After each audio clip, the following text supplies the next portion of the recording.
Hi guys, I'm Kasha. Welcome to my channel and welcome to our coffee times together. And today I'm here to give you a spoiler-free review of Dr. Sleep. It's coffee time! So Dr. Sleep, it is a 2019 movie that is an adaptation of the novel by the same name, Dr. Sleep by Stephen King from 2013. And that novel was a sequel to The Shining from 1977. However, in the movie, we don't only have the adaptation of the novel. The movie serves as the adaptation, obviously, of the 2013 novel by Stephen King, but it is also seen as a direct sequel from Stanley Kubrick's movie The Shining. Now, there is a lot of opinions about the movie of The Shining by Stanley Kubrick because Stephen King did not like it because a lot of things were changed. And I think I also heard in an interview that basically Kubrick told Stephen King that he didn't need him. And honestly, if I would have been the author of that book, I would have been hurt about it. So I understand Stephen King's point when, if you don't even want to consult the author of the book to do the movie, if you don't let him help you with the script, that's kind of rude a little bit for me. But we all know that Stanley Kubrick was a bit different. But all in all, I enjoy the movie for what it is, but I do prefer the book. Even though I do admit that the movie is a great, amazing horror movie and it works wonderfully and I love it and I rewatch it and I don't have any hate at all for the movie. So when I went to watch this movie, Dr. Sleep, I could see from the trailer that they had changed some things from the novel, and I was already ready for them.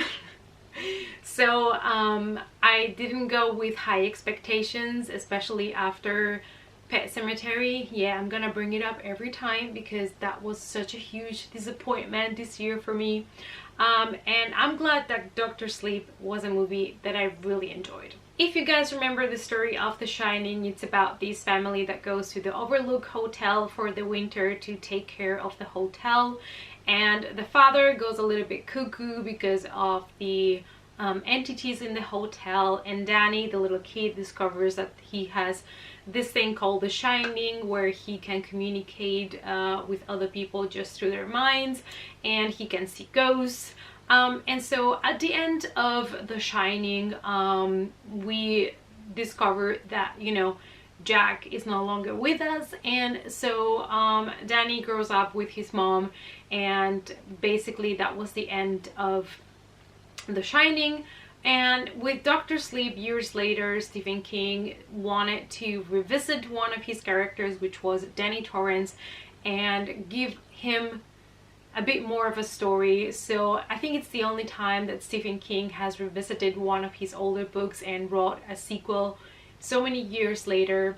And basically we're following the story of Danny Torrance while he's an adult, and we can see that, like his father, he has become an alcoholic and he's basically living in the streets. And so at some point he decides that he needs to do something. He needs to get his life together. He just needs to change something because he cannot keep living that way.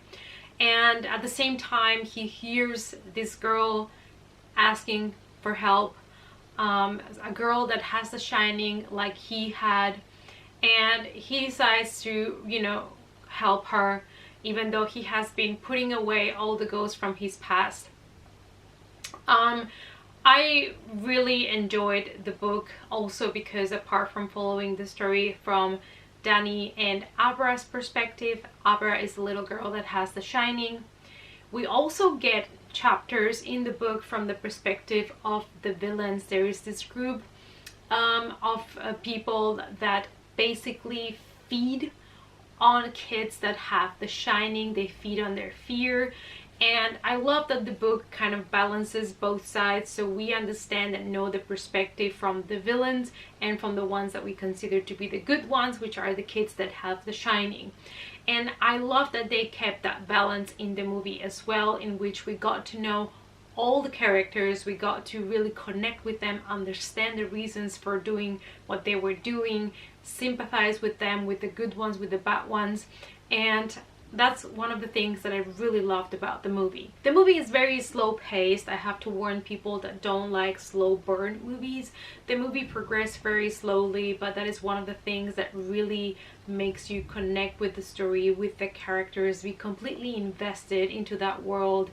And Ewan McGregor, who plays Danny Torrance, did such an amazing job. I've always loved him. I've always been a fan of him. And so when it was announced that he was going to be the adult version of Danny Torrance, I was really excited, and he did not disappoint me. We also have Rebecca Ferguson, who plays Rose character, which is kind of like the leader of the True Knot, which are the name that this group of people have that hunt down children that have the Shining in order to feed on them. She did such an amazing job in this movie. Like, she was fantastic. Every time she was on screen, you were just mesmerized by her character, and she brings so much atmosphere and eeriness to her character. So, you know, it just makes you connect with her character so much, and it's a character that you're not supposed to sympathize with, but you kind of do as well, because you see things also from her point of view. And the acting in this movie was great. The atmosphere was great. It was beautifully shot.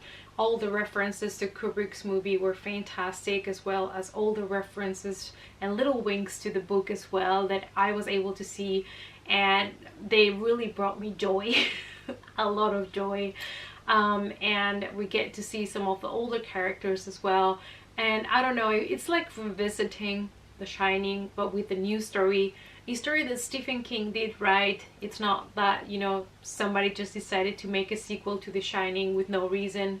And I think it is a really good and valid adaptation of the novel, and even though it does have a lot of elements from the Kubrick movie. Something else that I wanted to mention in this quick review is that do not go to this movie expecting it to be a horror movie per se. This is not a slasher. This is not a real horror movie, because the book was also, you know, it just has this eerie atmosphere, this unsettling feeling. It makes you have images of really horrible things, but the book kind of puts the images in your head as well as the movie does.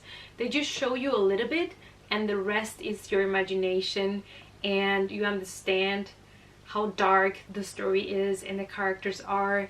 And that's something that it comes across so well in the movie. It is shot with such great atmosphere in the rooms and even in open spaces, and the director really manages to give you a little bit, and the rest is just psychological. You put, you know, two and two together, and you start thinking of all the really disturbing stuff that happens, and it's just a trip. It's amazing.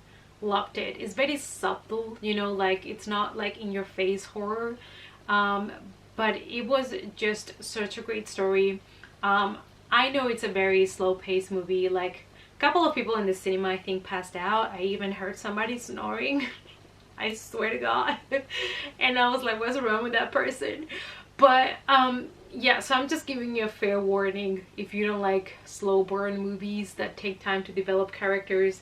And it's just beautifully shot. It has a great atmosphere. If you're just somebody that needs action, action, action, action, this might not be for you. But I love what they did with the character of Danny Torrance and Ewan McGregor, and how they used his Shining for his job that he has, and all. It was just so beautiful, and I think it's also a little bit nostalgic and sentimental because we got to revisit Danny Torrance and the Overlook Hotel and the whole story, and it was something that really made me love the book as well, even though the book was also slow paced.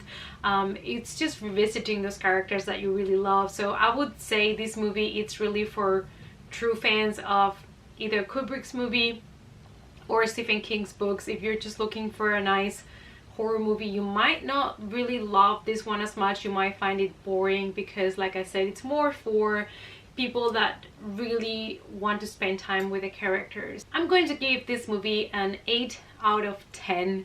Love the characters. The acting was amazing. Atmosphere, plot. It was really well designed, really well planned. I love that they respected that we got two perspectives, one from the point of view of the kids with the Shining and the other one the point of view from the villains, from the Truknot. And I just thought it was a really, really good adaptation and a really good sequel to Kubrick's movie. And yeah, I really enjoyed it. Now it's your turn, guys, to let me know, have you watched this movie yet? Did you enjoy it? Did you not enjoy it? Let me know. Also, if you have not watched it yet, are you going to watch it? Yes or no? And why? Let me know in the comments down below. And thank you so much, you guys, for all your support. Please give the video a big thumbs up. If you're not a subscriber yet and you're new here, click on the subscribe button because you don't want to miss any more coffee times. And then also hit the notification bell so you're notified every time I upload a new video. I also do have Facebook, Twitter, and Instagram. The links to those can be found in the description box down below.